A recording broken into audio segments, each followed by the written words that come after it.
장학일 TV입니다. 좋아요, 구독, 알림, 댓글 부탁드립니다. 이재명의 정체성, 이재명의 그 사상, 그 책을 우리가 정리하면서 얘기했잖아요. 네. 상당히 평가가 좋더라고요. 대한민국을 혁명하라, 그 책 말이죠. 예, 대한민국을 혁명하라. 사람들이 아주 새로운 걸 깨달았다, 이런 얘기를 하더라고요. 자, 우리 전준호 목사 인사 말씀하시고 이제 한번 오늘 강의를 같이 한번 대화하겠습니다. 설날이 되면 설레는 그런 그 날입니다. 저는 어렸을 때 우리 아버지가 면에서 면서기를 오래 하셨기 때문에 그 설날 전에 섣달 금음날 면사무소 가서 큰 이렇게 모욕탕이 있었어요. 네. 그 모욕탕에 가서 식구들이 다 모욕을 깨끗이 하고, 그리고 아침에 새 옷을 입고, 네. 그리고 이제 그 부모님께 절을 하고, 네. 그리고 이제 그 다음에 예수를 믿고 나서부터는 아까 우리가 불렀던 복에 그는 강림하사, 네네. 이것이 우리 가정의 주제곡이 됐습니다. 아, 그렇군요. 그래서 항상 모일 때마다 네. 복에 그는 강림하사 찬송하게 하소서. 네. 주의 도움 이때까지 왔으니 하나님께서 앞으로 인도해 주실 걸 믿고, 네. 그래서 설날에 우리 성도들의 가정에, 또 우리 이 아침에 시청자들의 가정에 네. 하나님께서 복의 근원이 되시니까 네. 강림하셔서 우리로 하여금 찬송하게 하는 축복이 꼭 임하기를 원합니다. 네. 전 국민이 네. 다 오늘 하나님의 은혜 속에서 복을 받고 한마음 한뜻이 되어진다면 네. 아마 우리 대한민국이 이번에 어려움이 오히려 더 큰 새로운 계기가 될 거라고 저는 생각을 해요. 네. 세상의 모든 것이 다 어려움과 환경을 통해서 이번 기회를 통해서 우리가 잘못된 것을 바로 잡고 잘못된 사상 있는 사람들이 다 드러나지 않았어요, 이번에? 그래요. 예, 그리고 윤석열 대통령의 그 비상계엄은 정말 대한민국을 그 계몽하는데 네. 참 큰 힘이 됐다고 생각을 해서 오늘은 제가 왜 대통령이 비상계엄을 선포했는가 하는 내용을 좀 살펴보면서 무너진 법치, 대한민국의 미래, 이런 주제를 가지고 오늘 한번 해보겠습니다. 한번 무너진 법치, 대한민국의 미래, 이 내용을 가지고 함께 살펴보도록 하겠습니다. 제가 아까 잠깐 봤는데 네. 우리 장 목사님이 엄청 준비를 많이 하신 것 같아요. 네. 아침에 여러분 일어나셔서 지금 아마 식사도 하시고 여러 가지 할 건데 귀한 시간이 되기를 바랍니다. 네. 틀어놓고 같이들 이렇게 유튜브 하면서 하면 좋을 거라고 생각하고, 여러분들이 댓글도 좀 많이 달고 그렇게 하면서 서로 이렇게 소통하고 또 대화를 했으면 좋겠어요. 네. 제일 먼저 이제 우리가 보면 민주주의를 떠받치는 근간이 삼권분립 아닙니까, 목사님? 네. 네. 그 한번 읽어보시고 한번 좀. 네. 네. 삼권분립.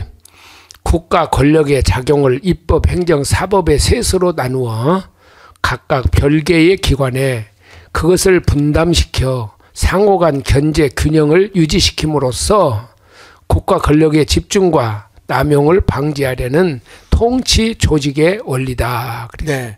그래서 우리가 뭐 자유민주주의 그러면은 삼권분립 아닙니까? 네. 그래서 입법부에 국회가 있고 법을 발의해서 만들어주면 또 법률안이 이게 잘못된 걸로 들어올 수 있으면 행정부 수장인 대통령이 네. 그걸 거부할 수 있는 권한이 있어요. 아무리 법을 만들어서 와도 행정부에서는 이 법은 국가적 미래로 봤을 때 이건 잘못됐다, 이제 이렇게 할 수 있는데, 그거에 대해서 또 이제 행정부가 일을 잘못하면 국회에서는 탄핵 소추권이 있어서 네. 그 징계를 할 수 있어요. 네. 그런데 이건 뭐 무조건 지금 입법부 독재로 지금 우리나라가 좀 잘못 가고 있잖아요. 네. 그 다음에 이제 그 사법부도 대법원장 임명 동의권을 국회에서 해주면, 여기서 이제 이렇게 신청을 하면 거기서 동의를 해주고, 그리고 이제 국회가 잘못 가지 않도록 위헌 법률 심사 제정 심판도 할 수 있고, 이렇게 해서 서로 견제가 되거든요. 네. 그리고 또 사법부에서 행정부도 이렇게 다 이렇게 법률적 적용을 할 수 있어서 대법관 임명권, 사법권도 이제 행정부가 해주면 또 거기서 명령과 규칙 심사할 수 있는 권한도 있어요. 이렇게 조화를 잘 이뤄서 상권 분립이 이루어졌는데 지금 보면 입법부 독재로 인해서 행정부가 다 무너졌고 사법부가 입법부의 하수인이 돼버려서 법이 지금 없어졌죠. 네. 지금 어떻게 보십니까, 목사님은? 지금 이제 저기 우리 장 목사님, 네. 저 삼권 분립 제도가 네. 저게 성경에서 나온 걸 우리가 알잖아요. 네, 예. 성경에서 네. 그 몽테스키가 법의 정신을 쓰면서 네. 그 성경에서 말씀하는 이 삼권 분립, 네. 그 예수님은 완전한 분이신데 예수님께서 이 땅에 오실 때에 삼권을 가지고 오시지 않았습니까? 그렇죠.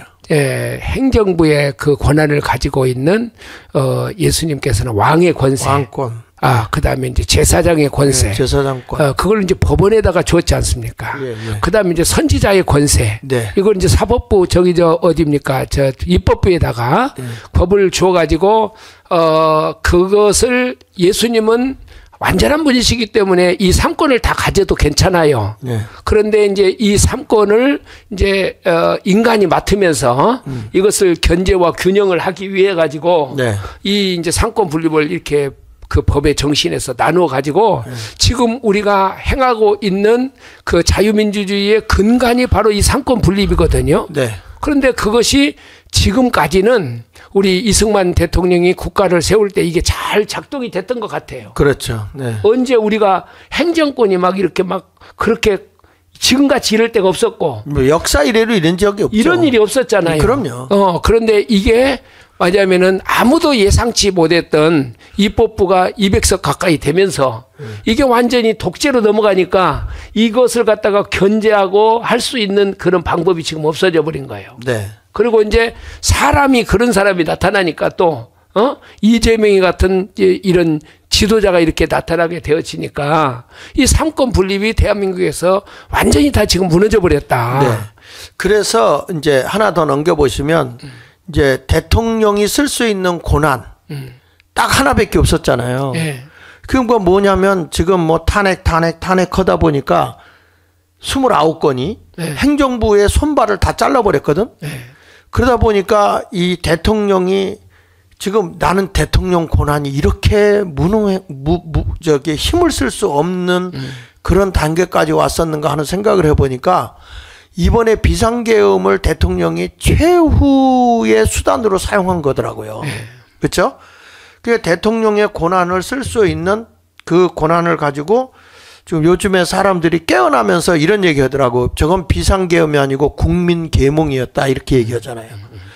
그러니까 뭐냐면 계속 대통령이 입후보하기 전에도 이 대통령 입후보하기 전에도 반국가 세력, 반체제 세력 이런 얘기를 많이 하더라고요. 대통령 후보 할 때도 또 대통령 되고 나서도 반국가 세력에 대한 얘기를 참 많이 했는데 못 알아들었어요.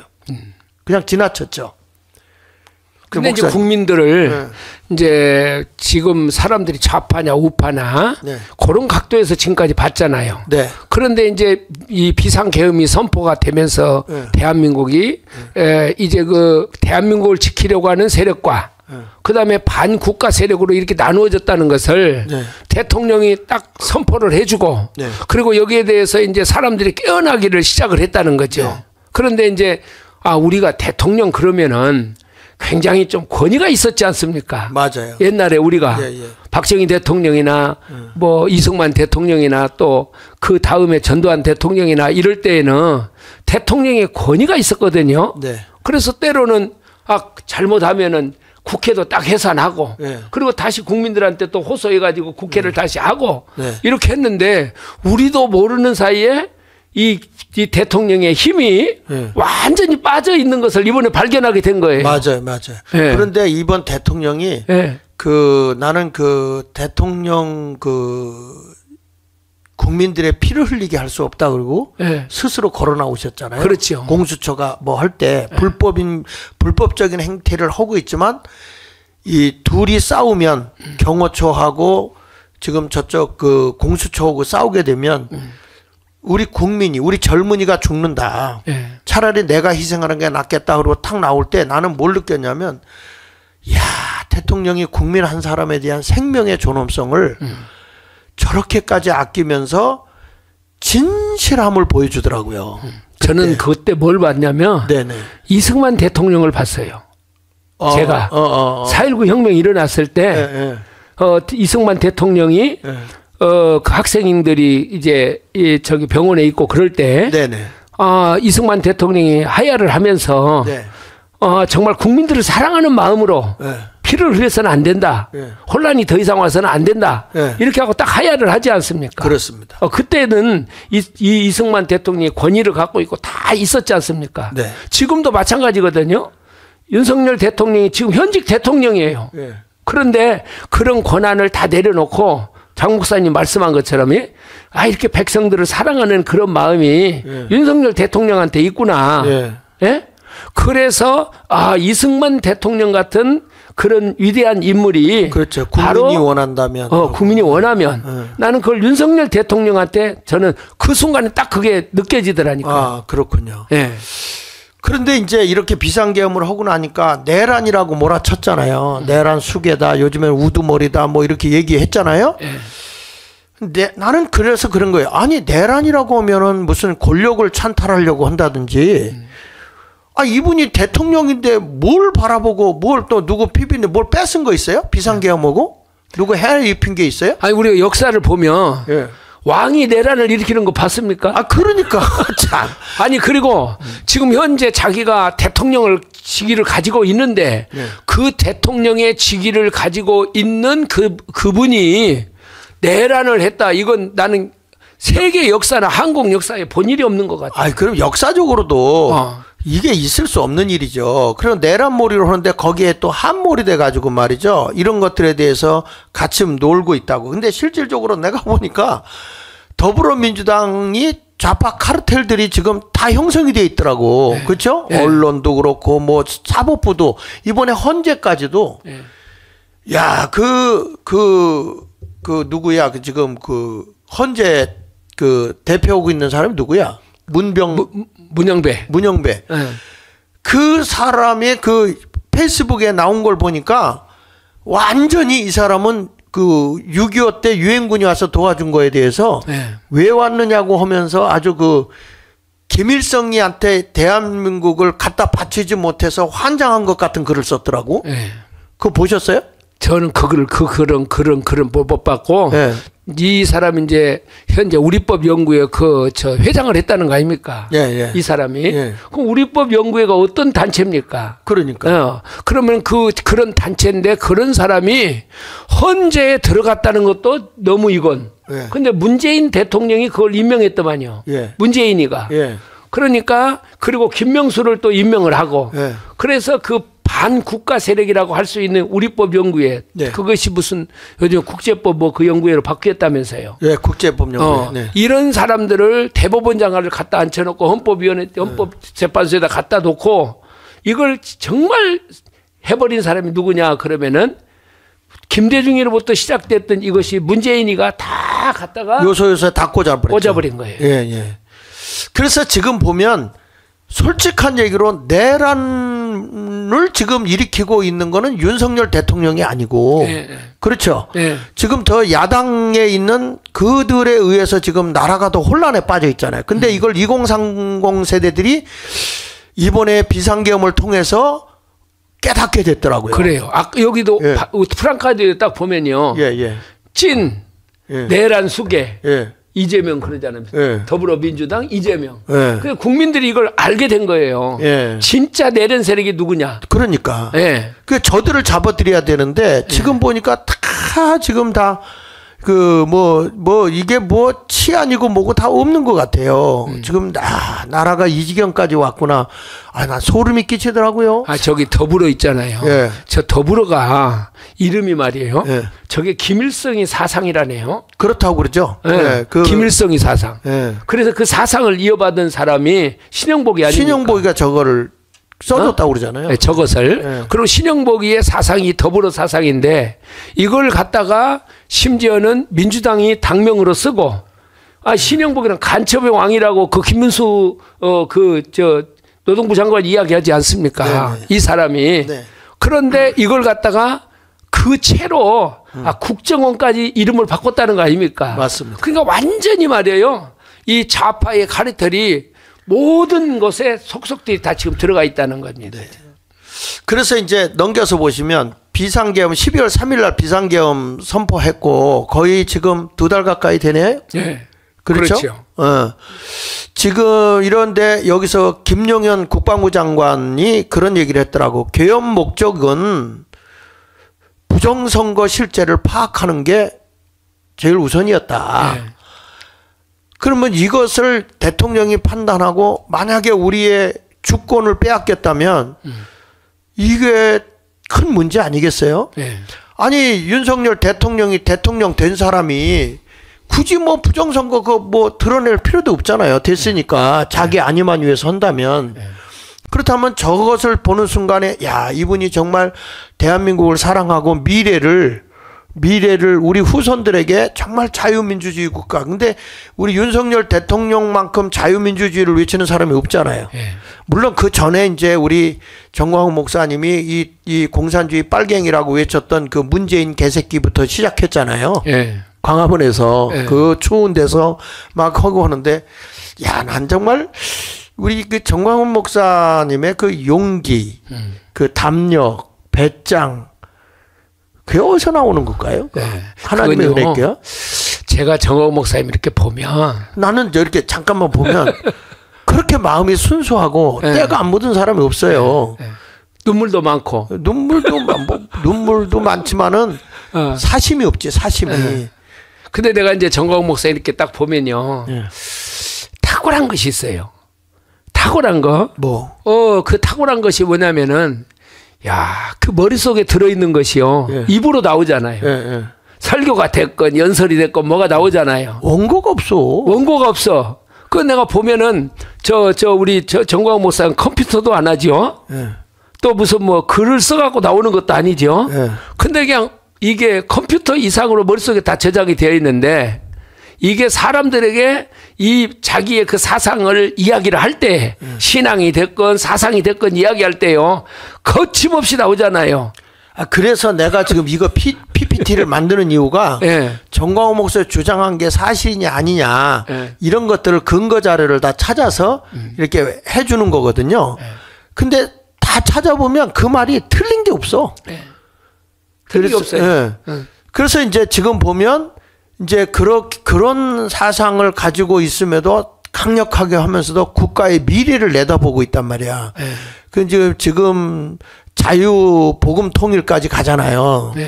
근데 저 김용현 씨가 장군이 그 국방부 장관이 국회에 나와서 이야기하는 거 헌재에 나와서 이야기한 거 들어봤거든요.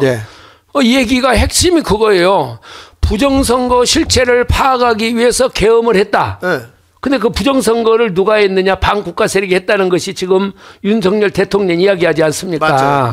그래서 그것을 하기 위해서 국회보다도 더 많은 인원을 부정선거를 파헤치기 위해서 선관위에다 보냈다. 그게 아닙니까? 맞아요. 핵심이.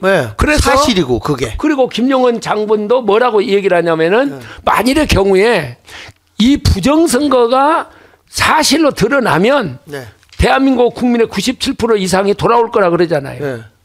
저도 그렇게 보거든요. 그러면 자 부정선거가 있다 없다 그걸 떠나서요. 대통령이 이런 정도로 부정선거에 대해서 이야기를 했으면 선관위원회가 자 해보자.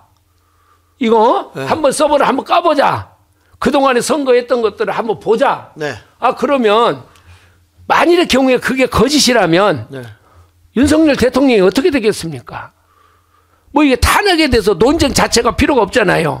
그런데 이것이 진실이라면 만일의 경우에 이게 진실이라고 생각이 된다면은 아니 대한민국의 미래를 위해서 우리 윤석열 대통령은 엄청난 나는 일을 한 거라고 생각해요. 맞아요. 앞으로 통일 대통령을 해야 돼요. 아니 나는 그 선거 하자마자 이게 이제 오프라인 저 온라인에서 내가 찾아보고 다 그래프까지 그렸단 말이야. 20대부터 20대, 21대, 22대 다 그려보면 20대까지는 사전선거가 그렇게 부정투표지가 많이 들어가질 않았어요. 근데 21대, 22대부터는 완전 부정선거라는 게 드러나요. 근데 이거는 컴퓨터에 의해서 그 포렌스식을 해야 되니까 네. 서브를 열면 되거든. 네. 서브를 열면 되는데 이걸 안 열잖아요. 아주 그 법치외 지역으로 선거관리위원회가 네. 치외 지역이야. 그래가지고 이거 갖고 안 되겠다. 그래서 제가 이제 지방마다 다 돌아다니면서 우리 자유통일당 0표, 1표, 2표 나온 적을 보고 그 지역에 있는 그 자유마을 그 실행위원장들이라든지 네. 총괄이라든지 이런 분들 만나고 지역 주민들 자유마을 식구들을 다 만났어요. 네. 만나갖고 그런 데를 조사해 보니까 아니 당일 투표를 한 거예요 이 사람들이. 그래서 이제 투표 확인증 그걸 네. 띄워주게 돼 있어요. 네. 당일 투표나 했다는 확인증 그거 하고 이제 자유통일당에 당비 낸 거 그리고 이거는 의심이 가지 않은 거예요. 본인도 분명히 찍었다는 서약서, 그러니까 확인증 이것도 자기가 이제 썼어요. 각서같이. 그래서 저 장 목사님이 그걸 전국을 다니면서 다 수집했잖아요. 네. 고소도 하고 고발도 했지 않습니까? 네. 그거리. 그러면 조사를 해봐야 될 거 아니에요. 그냥 한 통속이랑 무조건 기각이야. 네. 네. 그거 자체를 기각시키고 네. 그것을 지금까지 계속해서 주장하는 사람들을 갖다가 네. 이것을 갖다가 조사를 안 하니까 네. 국민들의 의혹은 갈수록 더 많아지죠. 네네. 그래서 대통령도 이 심각성을 깨닫게 된 거 아닙니까? 맞습니다. 네. 지금. 네. 그런데 이런 것을 우리 윤석열 대통령이 자기의 평안과 안위를 위해서 한다면 이거 하겠어요? 그럼요. 다 대통령 됐는데 뭐하러 부정선거 밝히냐고. 나 지난 주일 토요일 날 열났어요 제가요. 왜요? 저 TV 조선인가 그거 잠깐 제가 강적들 그 프로그램을 봤거든요. 예, 예. 그랬더니 서울시장 오세훈이가 나와가지고 자기는 부정선거를 믿지 않는데요. 그 미친놈들이야 지금. 부정선거를 믿지 않는데 그러면 자기 당의 대표인 네. 윤석열 대통령이 그 당의 대통령 아닙니까? 네. 국민들의 반수 이상이 이걸 문제 제기를 했단 말이에요. 그러면은 오세훈 시장도 이걸 한번 대통령이 이런 정도까지 했으니까 네. 이걸 한번 조사해보자. 이렇게 나와야 될 거 아닙니까? 맞습니다. 네. 그렇게 가지고 그런 사람이 무슨 대통령을 하겠다고 지금 시장이나 잘하고 오세훈 시장이 시장을 잘했으면 박원순이가 시장이 됐겠습니까? 네. 하여튼 이런 거를 보면서 하여튼 지금 하나 좀 더 넘겨보면서 보면은 이제 비상계엄에서 또 하나는 뭐냐면 윤 정부가 국민들을 깨우쳐주기 위해서 한 게 아니 그 앞에 좀 보세요. 2년 7개월 동안 민주당이 행정부 사법부를 마비시키기 위해서 탄핵한 게 29건이에요. 야 나는 이걸 보고 기가 막힌데 지금 이게 가능한 겁니까 이게? 탄핵 그러면 네. 조금 무섭잖아요. 그렇죠. 탄핵. 네. 그래서 대통령 탄핵 네. 이런 건 우리가 봤지만은 이렇게 무슨 뭐 자기를 자기를 갖다가 조사했던 검사를 탄핵을 하고 네. 또 그 다음에 대통령이 대행이 있는데 그것도 대행을 갖다가 타행을 하고 장관을 탄핵을 하고 그래서 어제 어떤 분이 쫙 빼놨는데요. 우리나라의 국가의 중요한 대통령부터 시작해서 공석인 자리가 그렇게 많더라고요. 그렇죠. 공석 자리가. 그래서 그거 한번 내가 좀 지금 보냈는데 한번 좀 공석으로 뜬 거를 한번 좀 보면 이렇게 대한민국 그래도 굴러가는 것을 보면은 신기해. 저거 보세요. 한번 띄워보세요. 저거 보셨죠? 1월 현재, 네, 현재 대통령도 공석, 국무총리도 공석, 법무부 장관도 공석, 국방부 장관도 공석, 행안부 장관도 공석, 방송통신위원장 공석. 이번에 이제 복직했고, 서울중앙지검장 공석, 중앙지검 차장검상, 부패부장 공석, 경찰청장 공석, 경찰청장, 서울경찰청장 공석, 육군참모총장 공석, 방첩사령관, 수방사령관, 특전사령관, 정보사령관, 방첩사 1처장, 방첩사 수사단장. 아니 대한민국을 누가 지킵니까? 이게 바로 더불어민주당의 하는 행태예요. 이게. 그러면 대통령이 이 정도 대한민국을 행정부를 다 이게 마비시켜 놓은 거잖아요. 그러니까 지금 결국에는 행정부를 딱 포위해 놓고 있는 내란 세력이 누구라고 봐져요? 이재명과 그 민주당. 네. 이 반국가 세력들이 내란 세력이지 어째서 대통령이 저 내란 세력입니까? 그리고 국무총리도 저거 할 때 내란을 동조했다 그래가지고 그 탄핵시키지 않았습니까? 그러니까요. 지금 보면 그리고 지금도 뭐 하면 탄핵시키다 뭐 이렇게 하는데 내가 보기에는 저 입법부 국회 해산해야 됩니다. 지금 대한민국 체제를 다 무너뜨리고 또 이 부정선거 나오면 빨리 저거 해산하고 다시 대한민국 체제를 정비해서 예? 지금 당 다 해산시켜야 돼. 국민의힘은 신뢰 갑니까? 그것도 해산해야 돼요. 저것들도 보면 하는 짓들이 지금 내각제 운운하고 앉았고요. 거기다가 또 뭔지 아세요? 대선 준비하고 있다는 거야. 아니 지금 대통령이 감옥에 있는데. 네, 아직 대통령입니다. 네, 그런데 무슨 선거를 준비를 합니까? 네. 그래서 결국에는 그 밑에 하나 더 올려보면 민주당의 예산 탄핵도 이재명 방탄용 사정기관을 마비시키잖아요. 예산 탄핵 보면 우리 조사하지 마. 너 조사해? 가만 안 둬? 이런. 돈도 다 우리가 없앨 거야. 예.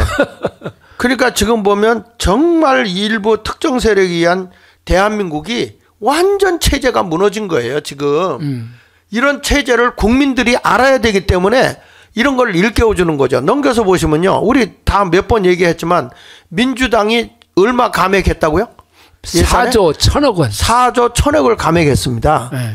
여기 보면 이 대통령실 그 대통령실 그 운영비가 있잖아요. 네. 82억을 했거든. 82억. 82억을 했는데 얼마 삭감했어요? 전액을 삭감했네. 그러니까 전액 삭감이잖아요. 예? 네. 그리고 검찰 자기들 조사하지 말라는 거겠지?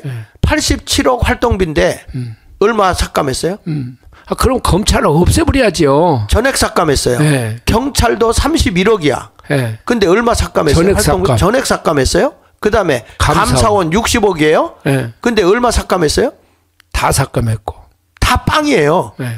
그러니까 예비비를 저기 보면 4조 8천억에서 2조 4조 50%를 깎았어요. 그러면 이게 깎은데 명분이 있어야 될 거 아닙니까? 특검 여기 보면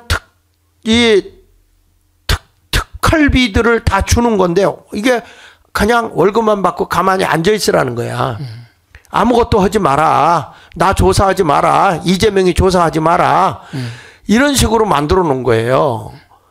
이게 말이 되냐고요. 이게 그러니까 행정부를 완전히 없애려고 이거 입법 독재자들이 물론 부정선거로 됐기 때문에 이거는 국가에 대한 의식이 없는 거죠. 나라를 사랑하는 사람들입니까? 저 사람들이? 입법부가 저게 정상적입니까? 민주당이? 그래서 제가 네. 그 김학성 교수한테 한번 물어봤어요. 네.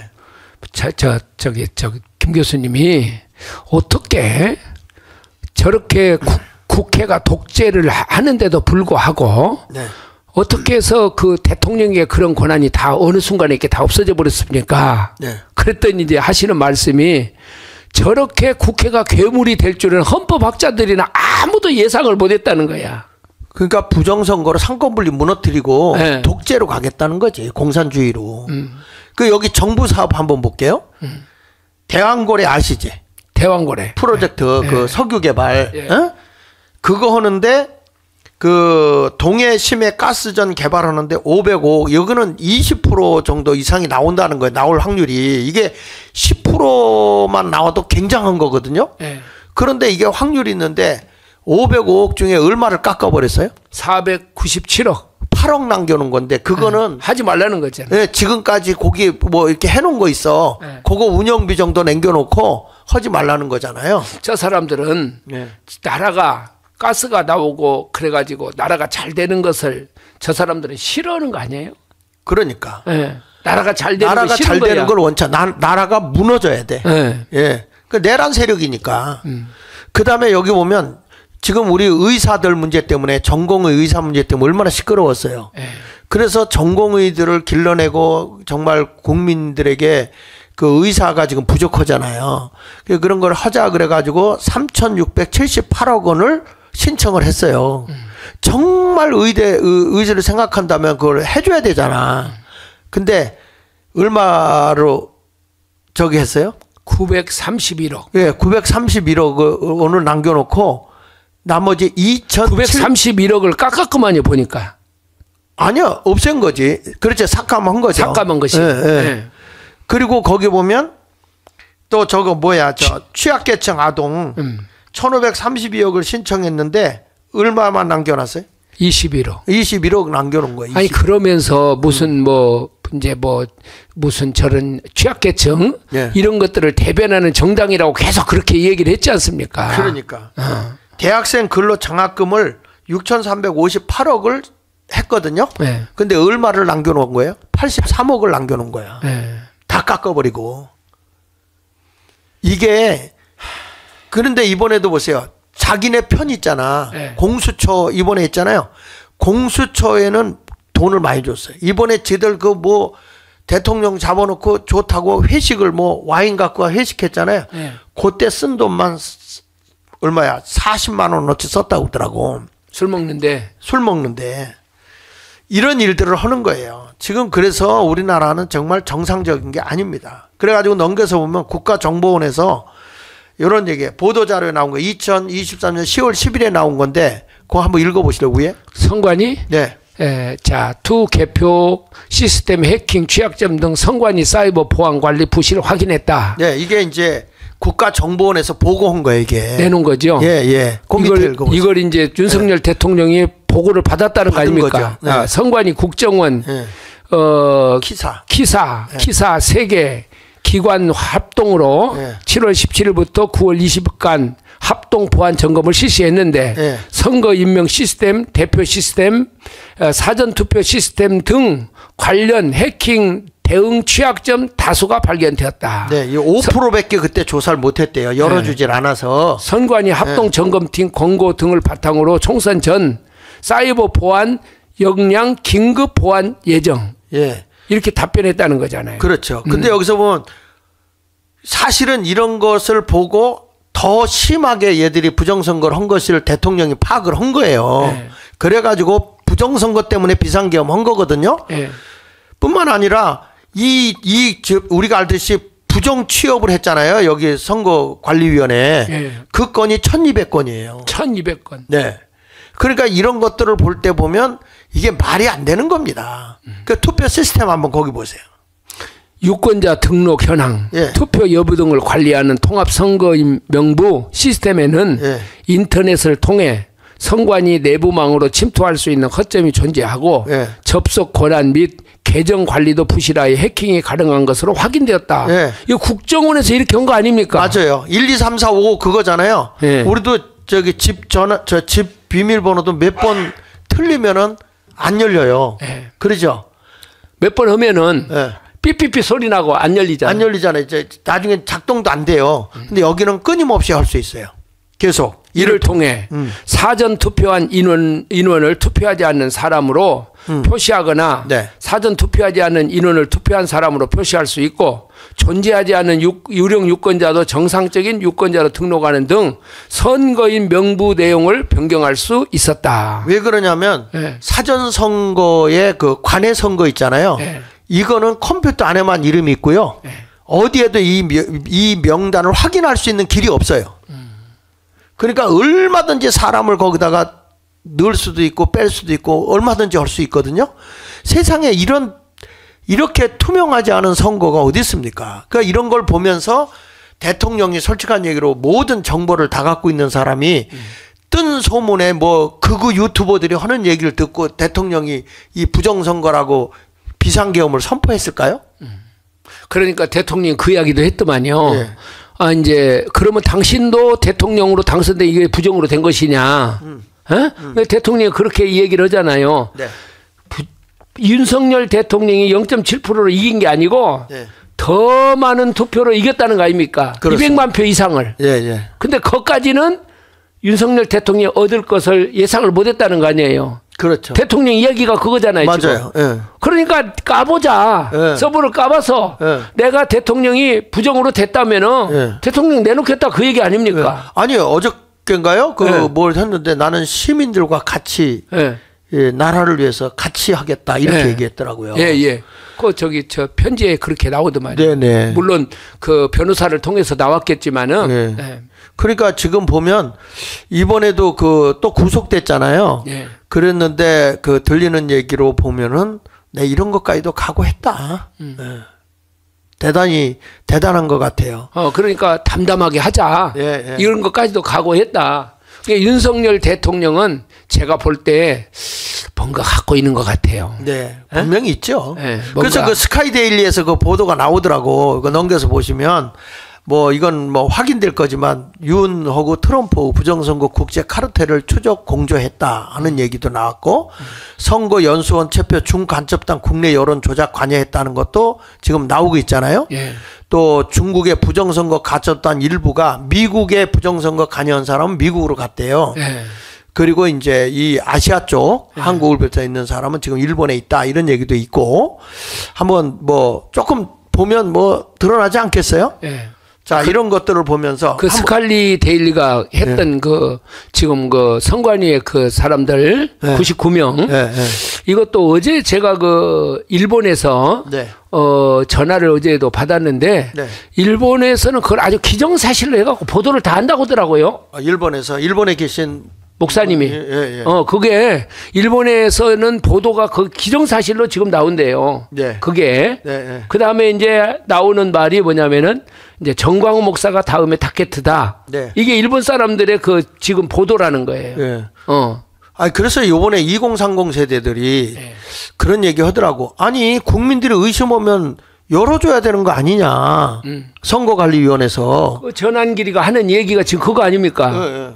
부정선거 했다는 게 아니고 부정선거 의혹을 갖고 있으니까 밝혀달라는 거 아니냐. 아니 근데 선거관리위원회에다가 그렇게 강력하게 주장을 했는데 왜 더불어민주당이 고발을 했어요? 그러니까 선거관리위원회는 가만히 있잖아요. 그러면 선거관리위원회에서 전환길이를 고발을 해야 될 거 아니에요. 그렇습니다. 그렇죠? 근데 이 사람들은 가만히 있어. 근데 저 더불어민주당에서 난리야. 그러면 통속이라는 거죠. 뭐. 제가 볼 때 왜 고발을 안 할까요? 선관위에서 고발하면은 조사할 때 그들이 조사를 받아야 돼요. 그렇죠. 그러니까 정광훈이를 간첩이라고 정광훈 목사를 하니까 저 판사가 USB 까보라 그러잖아요. 그러니까 두려운 거죠. 그래서 이거 보면 참 그 하나 더 넘겨서 보시죠. 거기 보면 이게 단독 여기에 나오는 거예요. 한국 선거 조작 중간첩단 분리 수용을 했다. 지금 이렇게 나오거든요. 그래서 오키나와 기지는 나시로 이송했고 미비밀 관리시설의 구금 상태다. 이게 이제 곧 나오겠죠. 그래서 내가 보기에는 이게 다르게 우리가 이번에 이 부정선거가 밝혀진다면 대한민국은 다시 한번 재건의 길로 걸어갈 수 있지 않겠나 이런 생각. 재건이 아니고요. 대한민국은 새로 집을 져야 돼요. 그래. 새로운 건국을 해야 되겠네. 리모델링보다 재건축보다도 그냥 아주 다 부시고 새로 해야 돼요. 이승만 대통령이 설계했던 그거 박정희 대통령이 했던 그걸로 다시 돌아가야지. 그동안에 김대중이 그다음에 노무현이 또 문재인이로 이어졌던 이런 그 모든 법을 몇 개를 고쳤다면서요. 장 목사님이 조사를 해보니까. 그렇습니다. 그래서 법을 막 두둑두둑 고쳐가지고 맞아요. 대한민국을 이렇게 간첩도 못 잡는 지금 국정원이 무슨 국정원입니까? 아니 법을 그렇게 만들어 놓은 거지 못 잡은 게 아니지. 아니 마약 수사도 못하게 하는 검찰이 무슨 검찰이에요? 그러니까 아니 마약 수사를 하자고 했더니 그거를 더불어민주당이 막아버리다니까. 그러니까 그게 이제 그 목사님 늘 우리 처음에 시작했을 때에 이태리의 그 누구예요? 안토니오 그람시. 11계명 중에 마지막 11번째. 그 안토니오 그람시가 이야기했던 그것이 이제 유럽을 덮더니 미국을 덮더니 대한민국에 지금 와버렸잖아요. 맞아요. 그래서 지금 이제 이거 조작하는데 하나 넘겨보면 트럼프 대통령 취임 후 즉흥 영서를 한 건데요. 여기서 뭐 누구도 그 투표용지가 어디 갔는지 알 수 없지 않는가? 이번 투표로 부정으로 압도했다. 그 전에 이제 이렇게 하면서 이런 것들에 대해서 자기 떨어졌을 때 있잖아요. 네. 이런 부정선거에 대해서 분명하게 트럼프 대통령이 세상에 대통령 취임식 하는 날 부정선거 얘기를 하더라고. 저거 보면 참 저분이 대단하다 하는 거 알고 하나 더 넘겨보면 저는 윤 대통령의 비상계엄이 계몽령인데 4.19 혁명 시즌2로 이게 나왔다 이렇게 보는 거예요. 왜 그러냐면 65년 전에 저기 보면 가운데 빳빳한 투표지 주목해라. 4.19 혁명이 이틀 전 기사에서 빳빳한 기표 용지는 부정선거의 강력한 징표라고 그랬거든요. 네, 그러니까 그것이 말하자면 집어 넣었다는 거 아니에요. 뭉치로. 그렇죠. 빳빳한 것을 뭉치로 넣었다는 거 아니에요. 그러니까 이번에도 그것이 지난번부터 나오니까 이것이 뭐 기억 형상 기억 용지? 형상 기억 용지. 그러니까 이걸 만일의 경우에 이런 종이가 있다면은 노벨상을 타도 몇 번을 탈 수 있는 그런 용지라는 거 아닙니까? 아니 그러면 나도 어제도 얘기했지만 형상 기억 용지가 있다고 합시다. 그래서 저것이 빳빳하게 펴졌어요. 근데 안 펴진 게 더 많아. 그건 부정표지. 그렇죠. 그러니까 이거는 이래도 부정이고 저래도 부정이죠. 그렇죠. 이게 1960년 3월 15일 부정선거 때 65년 전에도 부정선거 증거로 쓰여진 게 뭐냐면 빳빳한 기표용지는 부정선거라는 거야. 아니 우리는 이게 본드로 붙여가지고 이렇게 띄는 것도 봤잖아요. 이렇게 띄는 거, 착 띄는 거. 아니 그런 투표용지가 어디냐 했더니 이게 뭐라고 그러죠? 그 자석 같이 이렇게 자석. 사람의 그 정전류가 있잖아. 정정류에 붙은 거 이렇게 틱 하고 이렇게 띱니까? 그러니까 이런 말도 안 되는 짓거리를 해놓고 선거관리위원회 형상 복원용지? 형상 기억 용기. 복원용지. 야 이런 거 있다면요. 돈 있잖아. 돈 지폐. 지폐를 새로 찍어낼 필요가 없는 거야. 다시 돌려버리니까. 형상 복원용지니까 돈 쓰고 접어서 줬는데 그 돈통에 들어가면 이게 살아나 버리잖아요. 다시 이제 복원이 된 거야. 새 걸로.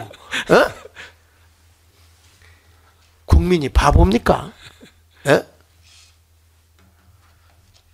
그래서 여기 보면 박근혜 대통령 판결문에도 거기 보면 그게 나오는데 넘겨서 한번 보시면 이게 부정선거라는 게 드러나오잖아요.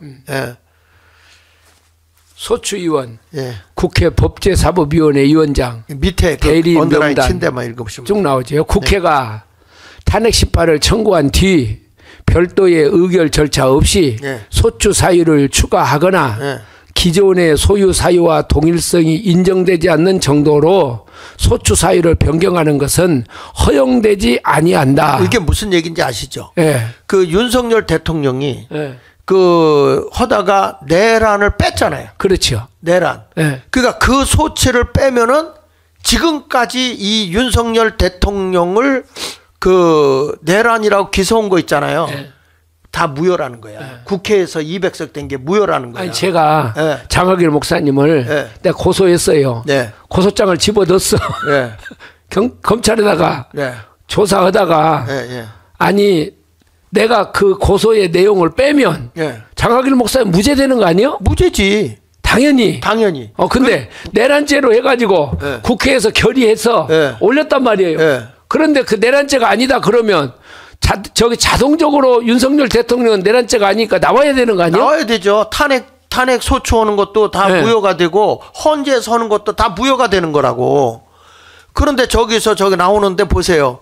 뭐라고 나오냐면 소추 사유를 추가하거나 기존의 소추 사유와 동일성이 인정되지 않는 정도로 소추 사유를 변경하는 것은 뭐라고 그랬어요?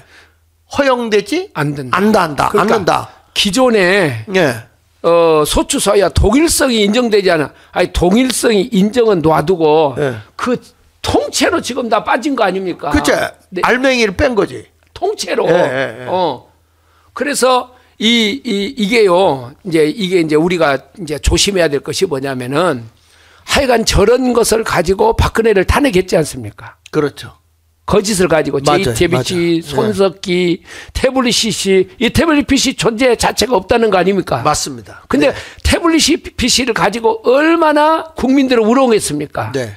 그런데 JTBC나 손석희가 나와가지고 한 번이라도 이거 사과했습니까? 안 했지. 그런데 대통령이 이미 탄핵돼 버렸어요. 네. 그러니까 무법천지가 돼가지고 박근혜 대통령은 지금 탄핵이 돼버린 겁니다. 네.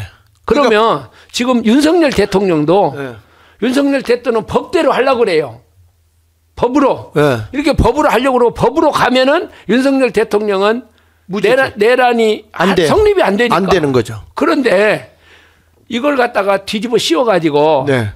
방송이나 이런 데에서 법관들이 정의를 부르짖고 대한민국을 세워야 되는데 네. 한턱속이 돼가지고 아까 이 얘기했던 좌파 카르텔이 딱 돼가지고 네. 언론까지 대한민국을 이렇게 만들어 가고 있으니까 이걸 이제 국민들뿐만 아니고 우리가 계속 그걸 깨웠지 않습니까? 네. 젊은이들이 그걸 보고 깨어나고 있는 거예요 지금. 네. 네. 자, 이렇게 우리가 조사를 해가지고 다 하고 정광훈 목사님이 극우입니까? 극우? 네. 아니 와서 제대로 지금 국민을 깨우고 국민 계몽운동 하고 있는 거 아닙니까? 네. 네? 아니 이러고 보면 아니 박근혜 대통령 때는 국민들이 속은 거예요. 한 번 속지 두 번 속냐고. 그 나중에 무죄로 나왔어. 박근혜 대통령이. 무죄로 나오면 뭐냐고.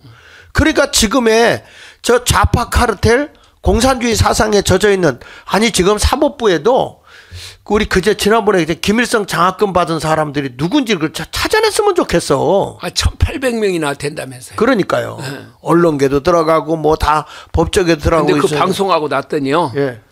야, 사람들이 전부요. 예. 사법부 김일성 장학금 다 국민들이 지금 그래요.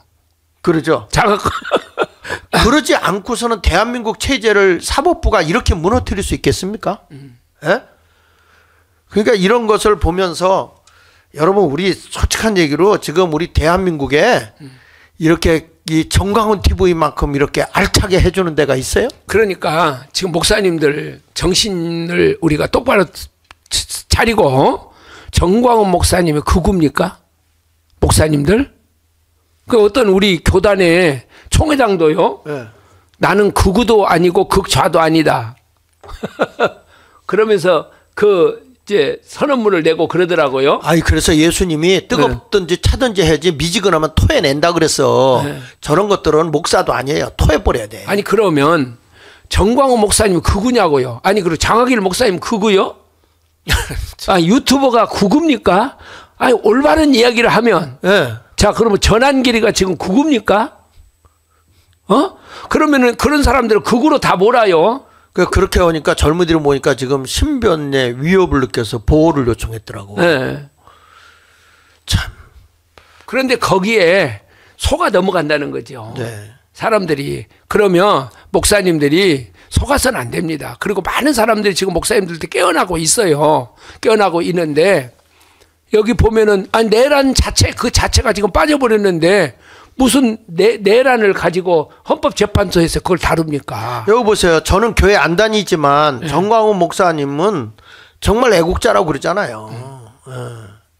자 여기 보세요. 넘겨서 보시면 이거 내가 늘 얘기하는 거 이거 보세요. 아니 공수처는 영장 청구권은 있지만 수사권도 기소권도 없어요. 내란죄에 대해서는. 예? 이번에 검찰이 넘겼잖아요. 예. 검찰이 지금 수사권 없어요. 근데 지금 이 윤석열 대통령이 공수처에 있는 동안에 조사 한 번도 안 받았죠. 그 자기들이 뭐 찌라시 같은 거 놓고 그냥 엮어서 그냥 넘겼지만 그것이 기소가 될 수가 없어요. 기소권이 없기 때문에.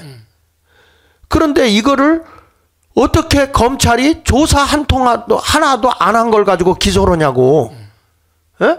그러니까 그 내용을 보면 예. 검찰에서 지금 그걸 가지고 지금 기소를 했지 않습니까? 네. 내용이 없는 것을 가지고 기소를 한 거예요. 그러니까요. 그러니까 이제 홍준표 씨가 그 얘기 하잖아요. 이거 나중에 다 책임을 물어야 된다. 다 물어야지. 검찰도 책임을 물어야 되고 네. 그 홍준표는 저기지 않습니까? 검찰 출신 아닙니까? 네. 이거 다 책임 물어야 된다. 공수처도 책임을 물어야 되고. 그렇죠. 아니 세상에 내용이 없는 기소가 어디가 있습니까? 그러니까 이게 이제 기소해서 이제 법원에 넘겼으니까 네. 법원에서 이제 판결이 나겠죠. 사실은 이게 내란을 하려면 수사권은 경찰밖에 없어요. 그러니까 경찰밖에 없는데 이게 지금 거꾸로 된 거지. 밑에부터 올라가는 게 아니라 경찰부터 해서 검찰로 이렇게 올라가면 좋겠는데 이게 아주 웃기게 돼 있다니까. 아니 나중에 이제 이렇게 할 것 같아. 네. 법원에서 재판하다가요. 네. 아무것도 없잖아요. 네. 수사된 것이. 그러니까 이거 다시 가서 경찰에서 조사해가지고 와. 네. 이렇게 갈 것 같아. 그래서 여기 넘겨서 보면은 보였어요. 내가 이게 이제 그 고위공직자 범죄 수사처 설치 및 운영에 관한 법률 공수처법이에요. 일면 하나 넘겨주세요. 넘겨서 자 여기 보면 한번 읽어볼래? 제 31조. 31조. 예. 재판 관할이에요. 예. 수사처 검사가 공소를 제기하는 고위공직자 범죄 등 사건의 1심 재판은 서울중앙지방법원의 관할로 한다. 네. 예. 근데 이번에 영장 어디서 했어요? 서부지법에서 했잖아요. 했죠. 예. 그러니까 이런 거부터가 잘못인 거야. 이런 것들이. 다만 범죄자 증거의 소재지 피고인의 특별한 사정들을 고려하여 수사처 검사는 형사소송법에 따른 관할 법원의 공소를 제기할 수 있다. 네. 이렇게 했지 않습니까? 네네. 그러니까 이런 것들이 수사처 검사 형사소송법에 따른 관할 법원의 공소는 제기할 수 있는데 지금 이거는 내가 보니까 윤석열 대통령을 이렇게 하는데요. 일개 잡범들 조사하는 것보다 더 심하게 한 거야. 일개 국가의 국민이 뽑아준 대통령을. 그러니까 지금 대한민국이 아주 웃겨요. 저 공수처 빈공짜 선수자라며. 아, 대통령도 말이요. 예. 미국이나 저런 데서 예. 그 트럼프처럼 대통령을 해야지. 예? 요즘 보니까 트럼프가요. 예. 야, 그 행정명령 딱딱 해가지고 딱딱딱 정리해버린 거 봐요. 그리고 저기 보면 자료 제출 요구 등에 보면 헌법재판소법에 재판부는 재판부는 결정으로 다른 국가기관 또는 공공단체 기관에 심판에 필요한 사실을 조회하거나 기록의 송부나 자료의 제출을 요구할 수 있다. 다만 재판 소추 또는 범죄 수사 기간 진행 중인 사건의 기록에 대하여는 송부를 요구할 수가 없다. 그러니까 그거를 네. 이게 조사하고 있는 거를 네. 공수처로 또 다 넘겼더라고. 조사하는 거를. 그러니까 바깥으로 다 이게 흘러나갔어요. 네. 그러니까 이게 법을 어기는 거예요. 헌법재판소 소법을 어겼어요. 그러니까 검찰로 갔던 것을 다시 공수처로 넘겼다고? 아니 조사한 자기네들이 만든 거 있잖아요. 내용을 바깥으로 다 보내줬다고 카피해서. 네. 이게 해서는 안 되거든요. 자기네 수사권이고 개인의 모든 정보가 나가서는 안 되잖아요. 네. 그런데 이런 것을 그냥 마음대로 막 한 거예요. 헌법재판소법에. 여론 재판하려고 그러는 거죠. 그렇죠. 바깥으로 뭐 국회도 알고 있고 다 아는 거지. 이런 일들을 하는 거예요. 그래서 넘겨서 보면 이것 좀 한번 우리가 심각하게 대통령 권한대행은 헌법재판관을 임명할 수 없어요. 예? 예. 자 거기 한번 읽어보세요. 대한민국 헌법 제 111조. 직무정지 상태예요. 예. 윤석열 대통령이. 예. 두 번째, 헌법재판소는 법관의 자격을 가진 구인의 재판관으로 구성하며 예. 재판관은 대통령이 임명한다. 예. 네 번째, 예. 헌법재판소의 장은 국회의 동의를 얻어 재판관 중에서 대통령이 임명한다.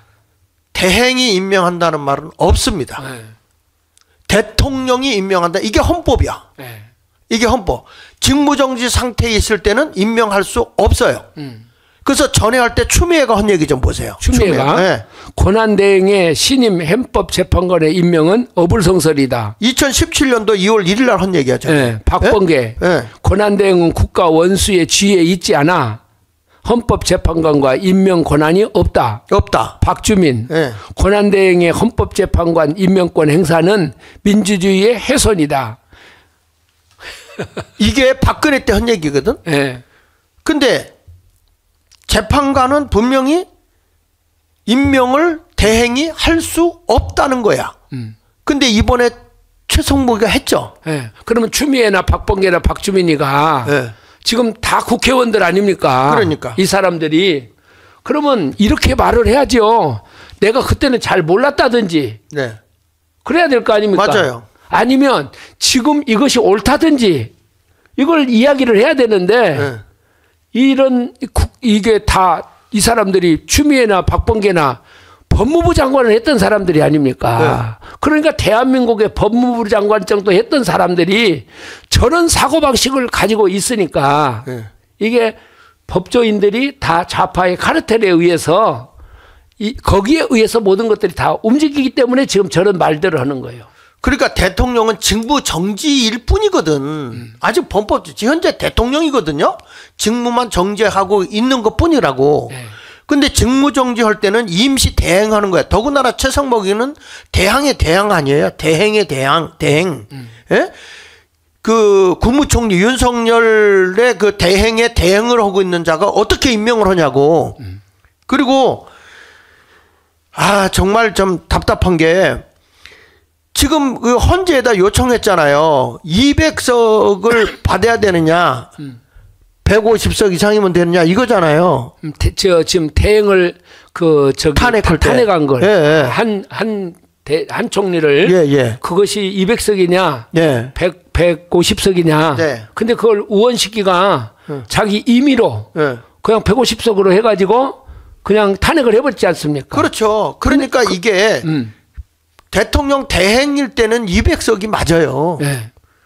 그런데 150석으로 해버리면 아무것도 아니야. 대행도 할 수 있는 게 아무것도 아니란 말이야. 그러니까 이런 것을 보면서 지금 무법 천지를 만들어 놨거든요. 그러니까 이런 것을 보면 참 얼마나 기가 막힐 일입니다. 그러면 네. 그것은 제가 볼 때 1시간도 안 걸릴 것 같아요. 네. 헌법재판소에서 네. 1시간도 안 걸리지 않습니까? 네, 그렇죠. 이거 법적으로 이건 아니다, 기다. 딱 그래서 이걸 가리를 타줘야 되는데 헌법재판소가 지금 총리를 갖고 지금 심리도 안 하고 있지 않습니까? 맞아요. 그러니까 이게 지금 곤란한 것들은 안 해. 그리고 윤석열 대통령은 한 달에 5번씩 한대. 곤란한 것이 아니고요. 네. 자기들이 범법했다고 생각하는 건 안 하는 거예요. 안 하는 거지. 네. 네.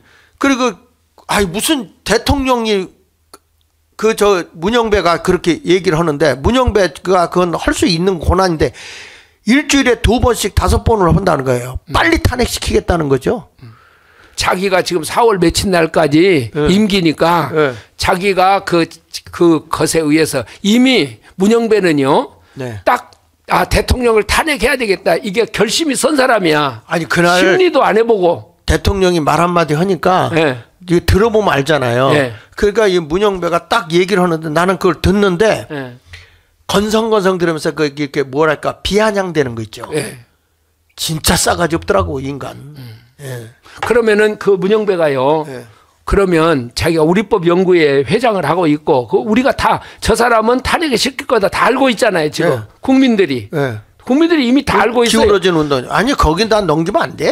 그러니까 법이 맞냐 안 맞냐 이걸 따지는 것이 아니라 자기의 진영 논리로 이미 갔거든요. 이 사람은요. 그러니까 이진숙이 같은 그런 거 탄핵을 하면서도 그 사람은 탄핵을 찬성했지 않습니까? 아니 뭘 직무를 했어야 탄핵을 하죠. 지금 나라 꼴이 이런데 여기도 하나 더 넘겨서 보시면요. 기가 막히지. 이거 한번 얘기 들었죠. 지금 이 특수부대 요원이잖아요, 이 사람. 그 질문을 했잖아. 예? 그 하니까 여기서 요 오른쪽에 있는 게 누구예요? 박선원이죠. 저 박선원이가 이동호 교수 말에 의하면 간첩단 사건의 그 간첩으로 형을 받았다고 그러잖아요. 근데 이 사람이 저 사령관 저분도 참 내가 볼 때 어떻게 군인이 저런 정신을 갖고 있을까 그런 생각이 들어요. 그러니까 이게 무슨 얘기냐면 이제 이 김병주가 옆에 앉아 있고 요게 이제 사령관이죠. 근데 무슨 얘기하냐면 민원 요원을 빼내라고 이제 지시했다는 거야. 대통령이 저 국방부 장관이 민원 요원을 빼내라. 그렇게 얘기했다고 말을 했어. 녹음을 보면. 그런데 이 친구가 박선원이라는 이 수계가 의원 끌어내라. 의원 빼내라. 이렇게 그렇게 했다고 하죠. 그렇게 시키는 거야. 그렇게. 그러니까 또 그걸 받아가지고 김병주가 의원을 빼내라고 한 거지. 의원을 이런 식으로 하니까 또 무슨 말인지 모르고 겁먹어서 그런지 예라고 대답하더라고. 그러니까 이 모든 것을 보면 완전히 이 곽정근 사령관 요 땡구란 요거는 특정 사령관인데 요게 3스타거든요. 문재인 때 승진한 사람이야. 그러니까 민주당 박건계 민주당 부승찬이 얘기하면 거기에 대해서 다 문부수고 들어가서 끌어내라고 그랬다니까 거짓 증언을 하는 거예요. 그러니까 헌재에 가서는 또 자기가 안 했다고 또 그러더라고요. 그러니까. 네. 그리고 이런 걸 하려면 공식석상에서 얘기를 해야지 유튜브 갖다 놓고 저걸 하는 게 저게 국회의원입니까 저게? 도대체 저 김병주라는 사람은 저게 사성장군이 저 맞아요? 저 사령관이요. 네. 저 사령관이 저런 사람들하고 유튜브고 저렇게 공식적인 이야기를 한다는 것이 우습잖아요. 그러니까요. 지금 나라가 대한민국의 그 군인이 사령관이 이렇게 하면 내가 공식적으로 답변하겠다. 네. 이렇게 하고 빠져야지. 네. 거기에 가가지고 그 유튜브에 가서 저렇게 저런 자기 의견을 그것도 다 조작을 해가지고. 네. 자, 이게 여기 넘겨서 하나 봅시다. 지금 그래서 헌법재판소장 한번 내가 파악을 해봤거든. 넘겨보세요. 저기 보면 문영배 18기죠. 네. 문재인 대통령 임명했습니다. 진보입니다. 네. 진보라기보다 완전 좌익 세력이에요. 네. 이미선 문재인 대통령 임명했습니다. 이것도 진보입니다. 김영두 이거 김명수가 임명했어요. 중도라고 합니다. 무슨 중도를 김명수가 임명했겠습니까? 중도 보수래 하여튼. 정정미 이것도 김명수가 인도했어요. 네. 중도 보수로 나와 있어요. 정형식 여기도 중도 보수. 이건 윤석열 대통령 인도했고 그 다음에 김복형이 조희대 대법원장이 했는데 여기도 중도 보수라고 그렇게 나오더라고요. 근데 이번에 헌법재판관 후보자 사법연수원에 요번에 들어갔죠. 정계선이 예? 민주당에서 임명했죠. 완전 이건 진보라고 하지만 사실 진보가 아니고 좌파죠. 네. 좌익 세력이죠. 그 다음에 마은혁이는 저거 완전히 사상적으로 문제가 되는데 이거 임명하라고 난리치고 있잖아요. 이거 임명하면 큰일 납니다. 조한창이 이것도 뭐 중도 보수라고 하지만 국민의힘에서 했다는데 할 수가 없어요. 자, 이런 모습으로 지금 되어 있는데 헌법재판소의 대통령 탄핵 결정이 지금 이렇게 돼가지고 이게 60일 이내에 조기 대선을 하게 된다고 탄핵이 되게 되면 그러니까 지금 이들이 이 국회 입법부 뭐 짰는지 벌써 대선 준비한다고 난리야. 못 들으셨어요? 지금 저 대통령 지금 뭐 한동훈이도 나온다고 그러고 유승민이도 나온다고 그러고 네. 다 지금 새어 나오잖아요. 이준석이도 나온다고 그러고 네. 이준석이는 대통령 나이가 차지도 않았더만요. 40세가 되었는데 40살도 아직 안 됐어. 누가? 이준석이가. 근데 이제 앞으로 3월 언젠가가 자기 생일이래요. 그래서 이번에 섰는데 누구지? 한동훈이는 거기다 뭐 인분을 처발랐다고 그러대. 동네 사람들이. 예. 예. 그 프랑카드에다가. 예, 예. 저 기가 막힙니다, 지금. 그 다음에 넘겨서 보면 이해충돌이 지금 생기죠. 헌법재판관 정계선. 그 남편 이 집안이 참 희한하더구만. 관계성이 이렇게 돼 있고. 그래서 전 헌법재판관 공익인권법재단 공감이사장 국회 탄핵 대리인데 이 사람이 남편 황핑구가 공익인권법재단에 공감에 재직하고 있다고 그래요. 그러니까 이렇게 다 이렇게 하나로 엮여 있더라고 이게. 이 사람이 사실은 헌재에 들어가서는 안 되거든요. 정계선이가. 예. 근데 뭐 이게 뭐 법도 없고 아무것도 없는 거예요 지금. 자 여기 넘겨서 보시면 하나 더 넘겨주세요. 자 여기 위에 한번 읽어볼래요? 헌재 예. 문영배 판사 SNS 논란 충격. 예. 이재명 호영 호재 예. 문영배 판사 예. 탄핵 재판 자격이 있는가? 예. 선거관리위원장 예. 신중 종북 우리법연구회 회장. 예. 이 사람이 보면 요 밑에 SNS에 거기 나온 거 보세요. 예. 저희 동기 중에서 제일 가까웠던 저희 동기가 일단 이재명 지금 대선 후보였고 지금 현직에는 문영배 헌법재판관 이런 분들이 또 가까웠던 분들이고 이렇게 나와요. 정성호가 지금 하는 말이잖아요. 예. 자기하고 서희 같이 가까웠다 그 얘기잖아요. 예. 그러니까 이런 사람이 대통령을 지금 뭐 파면 헌재에서 한다고 하니까 이 사람 빨리 이런 사람들 몰아내야 됩니다. 그 대한민국의 법치가 다 무너진 것 같아. 저는 예. 문영배 악학과 이미선인가 거기가 이제 4월 며칠 12일인가 18일인가 임기지 않습니까? 네. 그 안에 이 헌재가 결정을 내리면 안 됩니다. 네. 예. 그러니까 넘겨서 보시죠. 시간이 없으니까 이제 좀 마무리 져야 되겠네요. 자, 이런 것을 보면서 이게 이제 윤 대통령 구속 전후 주요 일지를 한번 쭉 봤어요.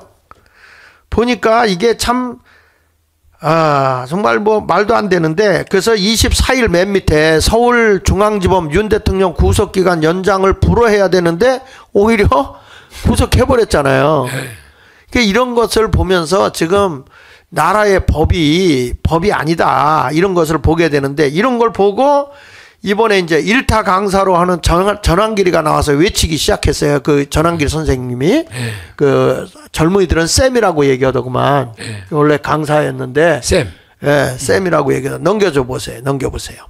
그래서 보면 이분이 한 말과 한데, 이재명 민주당에서 당신의 카톡도 들여다보겠다. 이게 이제 젊은이들이 드러난 거잖아요. 그 카톡 다 조사하겠다고 그랬잖아요. 네. 예? 카톡 파출소. 예. 카톡 파출소도 뭐 민주 파출소라고 해가지고 다 우리들의 개인 정보까지 다 하겠다고 그러고, 나라의 모든 저들이 만든 법, 이번에 그 상정한 법들 있잖아요. 거기에 보면 특검 뭐 이런 법들 다 드러나 있잖아요. 어제 우리 했죠. 네. 이런 것들이 지금 아주 무법천지를 만들어 보고 있는데, 이것을 이분이 사실은 뭐 전에 자기는 친노무현계였다고 노사모 그쪽에 있었다고 하는데, 이건 아니다. 나라가 이렇게 가서는 안 된다 하고 깨어났다는 거예요. 그런데 자기를 극으로 mon다는 거야. 자기들하고 반대되면 무조건 극으로 모는 거예요. 근데 이런 분들이 그 공무원들을 굉장히 많이 이 역사 강의를 통해서 공무원이 많이 들어갔다고 하더라고요. 아주 대한민국의 최고의 강사고 1년에 세금을 25억을 내고요. 이번에도 자기는 이렇게 나오는 거는 강사비로 받을 수 있는 60억을 포기했다고 하더라고. 왜냐면 안 부를 거다 이거지. 그러니까 이게 왜냐면 부르면 저들이 또 위협을 가하니까 이런 분들이 나오기를 시작한 거예요. 그래도 예. 60억이 문제가 아니고 예. 대한민국을 살릴 수 있다면 네. 전환길이가 60억 이건 돈도 아니잖아요. 맞아. 대한민국을 살릴 수 있다면 그래서 이런 일을 할 때에는 우리 자손들을 또 후손들을 생각해서 이건 같이 힘을 합쳐야 됩니다. 네. 그러니까 이거 뭔가 저분이 연설하는 거 보니까 선관위가 혼란을 초래했다 이렇게 얘기를 했거든. 근데 저 얘기했다고 더불어민주당에서 고발한 거잖아요. 근데 말도 잘하더라고요. 그리고 말이 그냥 확신에 차 있어. 네. 말을 할 때 네. 자기가 그냥 머릿속에서 하는 거 하고 네네. 가슴속에서 나오는 말이 다르거든요. 네네. 근데 전환길이는 가슴속에서 이렇게 탁 튀어나오더라고. 네. 속에서 울분이 있는 거예요. 거룩한 분노가 있는 거죠. 그 저분 때문에 2030 세대들이 깨어났고 10대들도 깨어났고 지금 40대 50대도 정신 차려야 됩니다. 지금 우리가 한 게 극우가 한 얘기가 아니라 나라가 바로 가자고 하는 얘기인데 여기에 지금 여러분들이 뭐가 씌워 있는 겁니까? 선입견입니까? 좀 냉정하게 보자고요. 지금 그래서 조선의 비즈니스에 거기 나온 거 넘겨서 보니까 지금 윤석열 대통령의 지금 국민의힘 지지가 46.7% 올라간 건 저들이 잘해서 올라간 거예요? 하나 넘겨보세요. 예. 국민의힘 46.7%, 민주 네. 36.8%, 윤석열 지지율 46.9%. 저게 이제 1월 24일 날 한 건데 지금은 네. 50%가 넘었더라고요. 네. 네. 아니 내가 볼 때 한 70% 80% 갈 겁니다. 그렇죠. 네. 국민의힘을 지지하는 사람들 가운데서 윤석열 지지하는 사람이 93%가 넘어요. 네. 그런데 국민의힘 지들이 잘해서 지금 아주 저거 보시면 목사님 저 두 번째 칸에 연령별로 살펴보면 그러잖아요. 40대를 제외한 전 연령에서 18세에서 29세까지는 44%예요. 네, 44.4%. 아니 젊은이들이 이렇게까지 이렇게 우리 보수 여기를 지지한 일이 없었었잖아요. 맞아요. 근데 저게요. 만일의 경우에 여자들이 빼면요 남자들은요 거의 한 60% 70% 폭발적인 것 같아요. 맞아요. 지금 남자들이 길거리로 다 나왔어요. 남자들이 다 나와가지고 30 30대도 지금 43.6%. 43%. 예, 예. 네. 지금 점점 올라가고 있어요. 왜냐하면 저들이 냉정하게 보더라고요. 이제 저분들이 무슨 50대도 지금 40%잖아요. 예, 50대도 40%가 넘었고 60대는 56, 70대는 66 이렇게 나와 있어요. 이런 것을 보게 되면 근데 깜짝 놀란 건 광주, 전남, 전북에서 29.6%가 나왔다는 거예요. 저 말을 하니까요. 예. 안 믿는다는 거예요. 왜 안 믿냐? 저렇게 나와도 찍을 때는 절대 안 찍는데. 그런데 이제 전라도도 많이 변했어요. 네. 많이 변하고 그랬는데 전라남도, 광주, 전북에서 40%가 지지율을 보였다. 네. 이건요. 대구, 경북, 부산, 울산은요. 여기는 90% 이상 가야 돼요. 맞아요. 네, 네. 그 넘겨서 보시면 지금 보면 왜 이런 일들을 했느냐 넘겨주세요. 이거 보면은 결국에 맨 밑에 보면 이재명의 수사 및 재판을 최대한 지연하기 위해서 지금 이렇게 자꾸 대통령까지 하잖아요. 대통령은 속전속결을 해요. 최고의 통수권자는. 이재명은 질질 끌어요. 예? 그래가지고 이걸 재밌는 게 있어서 좀 따왔는데 여기 보면 이제 이 오른쪽에 그림을 보세요. 범죄한 거예요. 예, 그거 좀 키워봐요. 예. 그거. 오른쪽에 온몸으로 익혀보는 예, 범죄 혐의에 대해서 한번 하는데 코 하면은 주먹코잖아요. 주먹코. 이게 뭐냐? 코나이. 지역 화폐 있잖아요. 코나이 회사 차려가지고 이거 돈 빼먹잖아요. 돈 빼잖아요. 그 다음에 등 뒤는 백현동 사건 아시죠? 백이요, 백. 등. 뒤에. 예. 그러니까 이거 이제 그렇게 하고 그 다음에 이제 그 밑에 내려오면 대장 냄새나는 대장동. 대장동. 그 다음에 올려서 뭐 손 안에 이제 법인카드 이쪽 보면 그 쌍방울도 이제 쌍방울은 어딘지 아시죠? 예. 낭심 쌍방울 겨울 하고 그 다음에 손 안은 법인카드 이게 막 법인카드 막 썼잖아요 아내가 사적으로. 그 다음에 발끝은 뭐예요? 땅끝까지 꼼꼼하게 발끝까지 땅끝까지 꼼꼼하게 여기 뭐 성남 FC 후원금 뭐 이런 것들을 다 압수수색을 해야 된다. 그 다음에 오른쪽으로 가서 보면 오른쪽 또 올려서 보세요. 자 저기 보면 재밌어요. 머리는 두산그룹에 관여됐죠. 2분 입만 열면 허위사실. 네, 거짓말 많이 하죠. 그 다음에 소화불량 위례 신도시 사건. 그 다음에 변호사비 대납. 변호사비 대납. 그 다음에 손도박. 자식들이 그 한 거잖아. 도박하고. 그 다음에 발로 굴린 성남 FC. 그러니까 머리부터 발끝까지 범죄 없는 게 없어요. 근데 그러니까 미국의 그 의회 보고서에도 이재명이 이것에 대해서 비리가 이렇게 된 사람이 대한민국 야당 지도자다. 그걸 보고서에다 냈더라고요. 그러니까. 그런데 지금까지 우리가 이렇게 범죄, 전과범 이런 사람이 국회의원이 되고 야당 대표가 된 것을 본 일이 있었습니까? 없죠. 그러면은 이게 정상적인 정당이라면 이런 사람 국회의원을 공천해야 돼요, 안 해야 돼요? 안 해야 되는데 이번에 국회 더불어민주당의 범법자가 40%랍니다. 40%. 이게 대한민국 이 법을 만드는 사람들이 자기 죄를 방어하기 위해서 법을 만들어 버리니까 이게 안 돼. 이게 범법자 이게 부정선거가 아니면 저렇게 나올 수가 없어요. 그러니까 이 부정선거 반드시 밝혀야 되는 것이고 다음에 넘겨서 보시면 그래서 이 한성 감옥에서 이승만 대통령이 하나 넘겨주세요. 여기 보면 한성 감옥 옥중 동기들이 거기 쭉 있는데 여기서 그가 하나님께 기도하는 내용이 나와요. 오 하나님 나의 영혼을 구원해 주시고 오 하나님 나라를 구해달라고. 그래서 맨 밑에 보면 이제 이승만이 담에서 이 한성 감옥 밑에서 세 줄 한번 읽어보시죠. 담에석 도상에서 그거 한성 감옥에서 거기.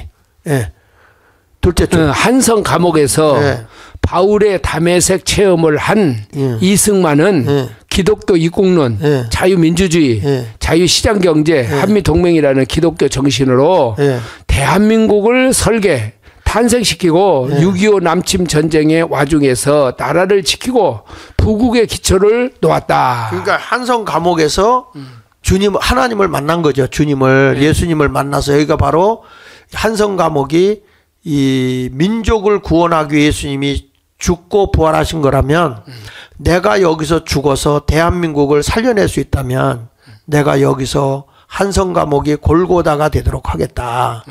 근데 거기서 그분이 한 게 바로 기독교의 정신으로 나라를 세우겠다. 이국론, 자유민주주의, 자유시장의 한미동맹 그 기초 위에 지금 대한민국 부강한 나라가 되게 한 거잖아요. 그러니까 이승만 대통령이 우리가 감옥 갔다 온 사람들은 딱 두 가지더라고요. 네. 하나는 뭐냐면은 더 범죄자가 돼갖고 나와요. 네. 감옥에 갔다 와서 온갖 범죄를 거기서 다 배웠고 나와가지고 더 범죄자가 되는 사람이 있고 또 한 종류는 어떤 사람이 새롭게 변화가 돼가지고 온 사람들이 있어요. 네, 그렇죠. 네. 근데 왜 내가 이걸 했냐면 넘겨보시면 넘겨주세요. 넘겨주시고 위에 보면 김진홍 목사님이 윤석열 대통령의 부탁으로 성경을 넣어준 거예요. 윤석열 대통령이 성경을 달라고 그랬대. 그러니까 대통령직으로 이제 복귀하길 바라는데 이제 이승만 대통령은 사실 아펜젤러 선교사가 성경책을 넣어줬거든요.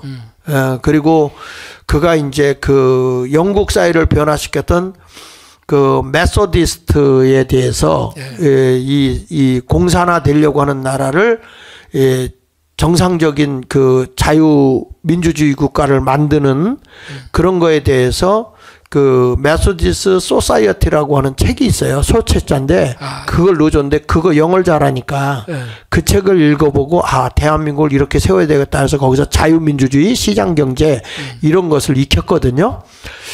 그런데 이제 윤석열 대통령이 여기에 들어가서 이승만과 같은 다시 여기서 예수를 만나고 기독교의 복음 정신으로 대한민국을 다시 자유민주주의, 시장경제, 한미동맹을 굳건하게 이루어 나간다면 제2의 이승만이 나올 것 같아요. 네. 제가 장 목사님 기억하실지 모르겠지만은 어떤 목사님한테 제가 전화를 받았어요. 네. 목사님이 전화 받는데 목사님 윤석열 대통령한테 꼭 누구를 통했든지 간에 성경을 전달해 줬으면 좋겠어요. 네. 그리고 대한민국의 모든 교회 목사님들이나 이런 분들이 그렇게 하면 더 기도할 겁니다. 그래서 내가 전화했잖아요. 장 목사님한테.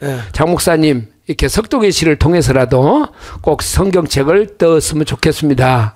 그러니까 이제 장 목사님이 전화해서 이제 그때는 이제 나올 줄 알았잖아요. 그렇게 하니까 그걸 결정되고 난 다음에 기회에 대해서 하겠다. 그랬어요. 그런데 아마 김진홍 목사님이 시편 저 말씀을 이렇게 해가지고 넣어줬던 것 같아요.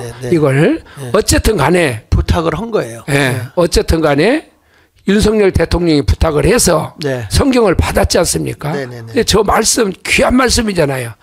여호와께서 사람의 걸음을 정하시고 그의 길을 기뻐하시나니 그는 넘어지나 아주 엎드려지지 아니함은 여호와께서 그의 손을 붙드심이라. 그러니까 윤석열 대통령은 하나님의 손에 딱 붙들려 있으면 저는 넘어지지 않는다고 봅니다. 저도 그 김건희 여사하고 접촉이 될 수 있으면 성경책을 갖다 드리고 싶어요. 거기 또 이제 그 어머니도 교회를 나갔고 그 누구죠? 김사만 목사님 교회 권사라고 다 들었어요. 엄마가 권사도지만 고모인가 이모인가 누가 그 목사가 있어요. 목사가. 네네. 그러니까 좀 가서 성경책을 좀 읽어주고 위로를 받게 해야 되겠다 하는 생각이 듭니다. 자, 결론을 내겠습니다. 윤석열 대통령이 참석해서 그 축사를 좀 이렇게 넘겨주세요. 트럼프에게 이렇게 했으면 좋을 텐데 아마 둘이 만나서 뭔가 새로운 역사를 이룰 거라고 저는 생각합니다. 자, 어떻게 해야 할 것인가 좀 읽어주시죠. 넘겨주시고 넘겨주시고. 자, 이제 향후 어떻게 할 것인가. 국민들이 정치에 관심을 놓는 순간 가장 천박한 자들에게 지배당하게 되어 있다. 그러니까 이게 무슨 얘기냐면 우리 국민들이 이 정치에 관심을 놓으면은 저들에 의해서 더불어민주당이 완전히 공산화되는 거예요. 근데 목사들이 저런 말 하잖아요. 목사들이 나는 정치하지 않는다. 우리가 정치하는 겁니까? 국민을 계몽하는 거죠. 그리고 목사의 사명 중에 목사가 당회장은 정치하는 거 아니에요?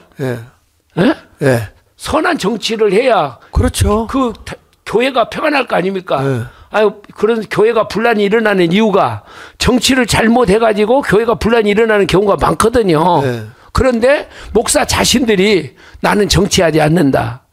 그러면 나라가 어렵고 그럴 때, 그러면은 나라가 어렵고 그럴 때, 그러면 정치 안 하고 있으면은 그러면 악에게 교회를 넘겨주겠다는 겁니까?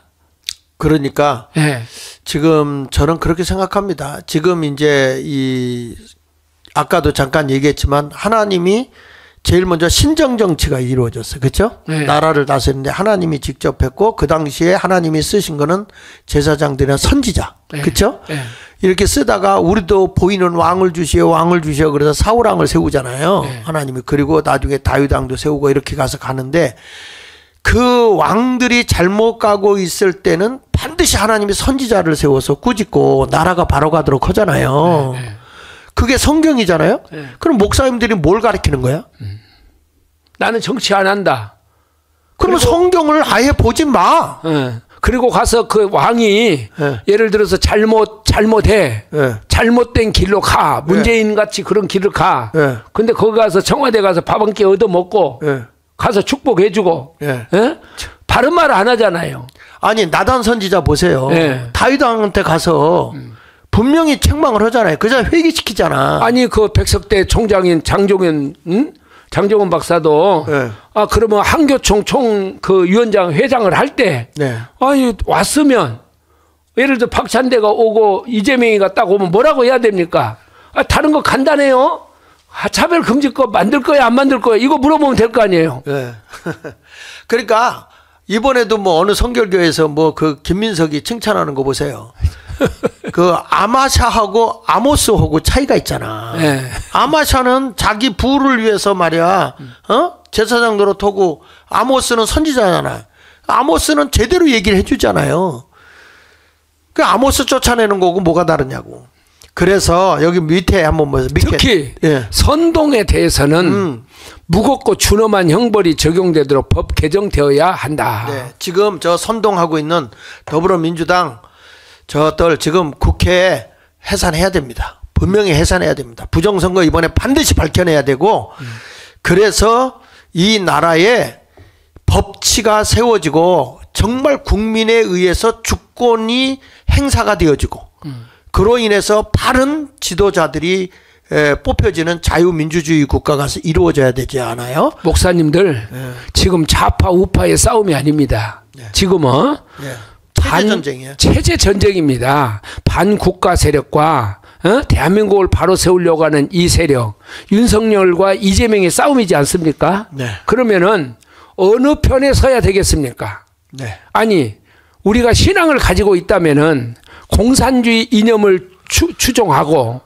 가는 어제 그 이재명이 그 자서전 보면 네. 대한민국을 혁명하라. 네. 이거 완전히 그 책을 읽어보면 네. 미군 철수, 네. 그 다음에 재벌 해체, 네. 네. 그렇게 해서 그것을 주장하는 거기에 대해서 목사님들이 말 한마디 안 하고 나는 정치를 안 한다. 그러면 대한민국 그쪽으로 넘어갔을 때 예배가 있습니까? 교회가 있습니까? 정신 차려야죠. 그래서 그거를 네. 어떤 분이 그러더라고. 목사님 이거 한 번 더 하자고. 그거를 네. 그렇게 얘기해요. 근데 왜냐하면 그게 완전히 공산주의 사상이 거기 다 박혀 있잖아요. 보편적 복지라든지 네. 예? 그 모든 것들이 다 거기. 제가요 어제도 네. 보니까요. 야 전라도가요 지방자치를 하는데 10% 미만의 지방자치가 많아요. 세금 걷어들인 것이. 그 부채가 많다라고. 자립도가 네. 10%. 네. 그러면은 10%도 미만 가진 거, 그러면 국가의 세금으로 모든 걸 한다는 거 아닙니까? 빚이요, 빚. 빚으로. 부채. 다 빚으로. 지방자치가 부채가 너무 많아요. 근데 이번에 설 할 때도요. 네. 그런 지역에서 네. 20만 원, 30만 원, 50만 원, 100만 원 돈을 준다는 거 아니에요. 그러니까 국민들에게 빚만 안겨주겠다는 거지. 베네수엘라 같죠. 아니 그럼 그 동네 것을 갖고 해야죠. 네. 왜 국가의 세금을 갖다 해요? 자, 그래서 우리가 이제 더 한 번 다 들고 일어나야 되고 지금 이 추위에도 이 명절에도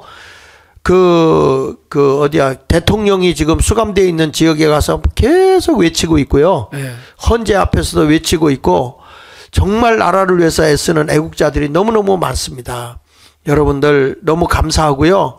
우리 조금만 더 힘씁시다. 하나님의 도우심이 함께할 것이고 우리는 반드시 승리할 것입니다. 윤석열 대통령님, 김건희 여사님 힘내시고요. 우리 기도하는 분 많이 있고 우리 국민들이 적극 지지하는 사람이 점점 늘어나고 있는 것에 대해서 감사하기를 바랍니다. 그리고 힘내십시오. 우리 마무리를 짓도록 하겠습니다.